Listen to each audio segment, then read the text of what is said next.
నమస్తే అండి. కేఎస్బిఎస్ క్రియేషన్స్కి స్వాగతం.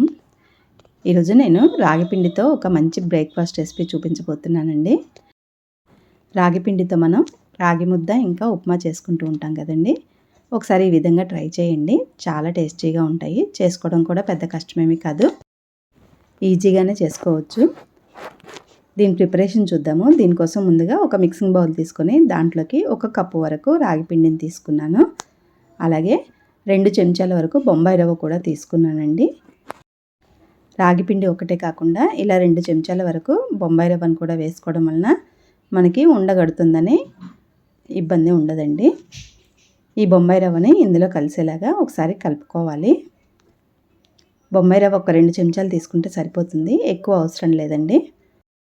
ఇప్పుడు స్టవ్ పైన అడుగు మందంగా వెడల్పుగా ఉన్న ఒక కళాయిని పెట్టుకోవాలి. దాంట్లోకి ఒక 2 చెంచాల వరకు నెయ్యి వేసుకోవాలి. ఈ రెసిపీని నూనెతో అయినా చేసుకోవచ్చండి, కానీ నెయ్యితో చేసుకుంటే టేస్ట్ చాలా బాగుంటుంది. నెయ్యి వేడైన తర్వాత సన్నగా తరిగిన పచ్చిమిర్చి వేసుకోవాలి.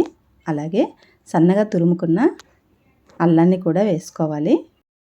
ఈ పచ్చిమిర్చి అల్లాన్ని మీరు మిక్సీలో పేస్ట్ చేసైనా వేసుకోవచ్చండి. అలాగే ఇందులోకి 1 స్పూన్ వరకు జీలకర్రను కూడా వేసాను. ఈ మూడింటిని నెయ్యిలో ఇలా కలుపుకుంటూ వేయించుకోవాలి కొద్దిసేపు. ఇవి ఎంత బాగా వేగితే టేస్ట్ అంత బాగుంటుందండి. ఈ విధంగా వేగిన తర్వాత ఇప్పుడు దీంట్లోకి సన్నగా తురుముకున్న క్యారెట్ని వేసుకోవాలి. ఈ క్యారెట్ని సన్న ముక్కలు చేసైనా వేసుకోవచ్చు, ఇలా తురుముకొనైనా వేసుకోవచ్చు. ఇప్పుడు సన్నగా తరిగిన తోటకూరను కూడా వేసుకుంటున్నాను. తోటకూరను వీలైనంత సన్నగా తరుక్కుంటే మంచిదండి. తర్వాత ఒక 2-3 చెంచాల వరకు పెసరపప్పును కూడా వేసుకుంటున్నాను. ఈ పెసరపప్పుని నానబెట్టుకోలేదండి, డైరెక్ట్గా కడిగి వేసుకోవడమే. మనకి ఎలాగో ఇందులో ఉడుకుతుంది కాబట్టి విడిగా నానబెట్టుకోవాల్సిన అవసరం లేదు. ఈ 3 వేసిన తర్వాత ఒకసారి బాగా కలుపుకొని మూత పెట్టి మగ్గించుకోవాలి. తోటకూరను సన్నగా కట్ చేసుకున్నాం కాబట్టి తొందరగానే మగ్గిపోతుందండి. ఈ విధంగా మగ్గిన తర్వాత దీంట్లోకి 2 కప్పుల వరకు వాటర్ వేసుకోవాలి. 1 కప్పు తీసుకున్నాం కదా రాగి పిండి, 2 కప్పుల వరకు తీసుకుంటే సరిపోతుంది. ఇందులోనే రుచికి తగినంతగా ఉప్పు కూడా వేసుకొని ఒకసారి బాగా కలుపుకోవాలి. ఈ ఉప్పు అనేది వాటర్లో కలిసేలాగా కలుపుకొని ఈ వాటర్ని మరిగించుకోవాలి. వాటర్ ఇలా మరిగిన తర్వాత మనం ముందుగా తీసి పెట్టుకున్నాం కదా పిండిని, అది ఇందులో వేసుకోవాలి.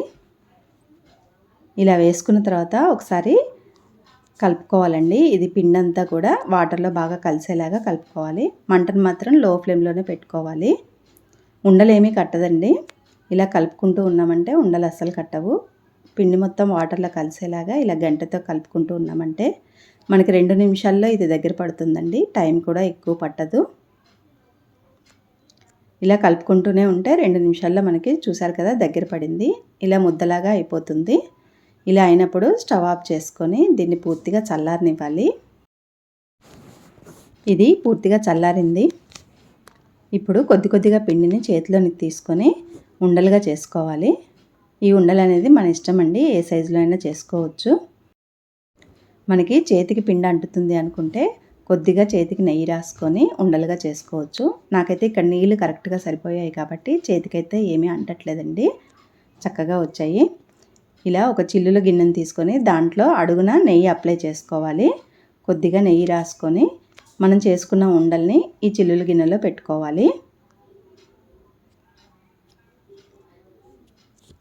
ఇలానే అన్నీ కూడా చేసుకోవాలి.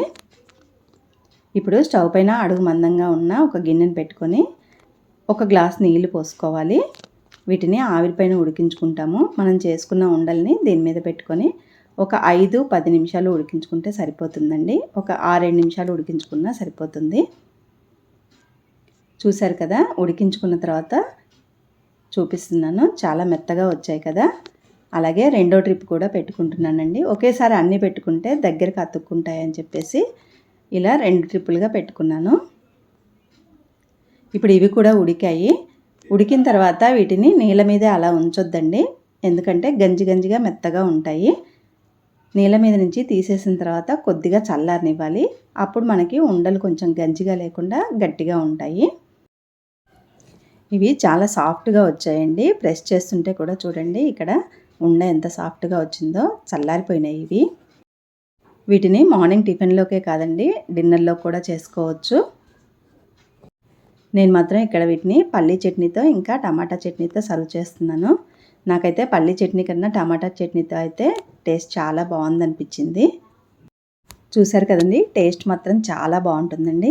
ఇందులో మనం వేసిన ఇంగ్రీడియంట్స్ కూడా రాగి పిండి, పెసరపప్పు, తోటకూర ఇవన్నీ హెల్త్కి చాలా మంచిది కదండి. ఒకసారి మీరు కూడా ఇలా ట్రై చేయండి. నచ్చితే మాత్రం లైక్ చేయండి. Thank you.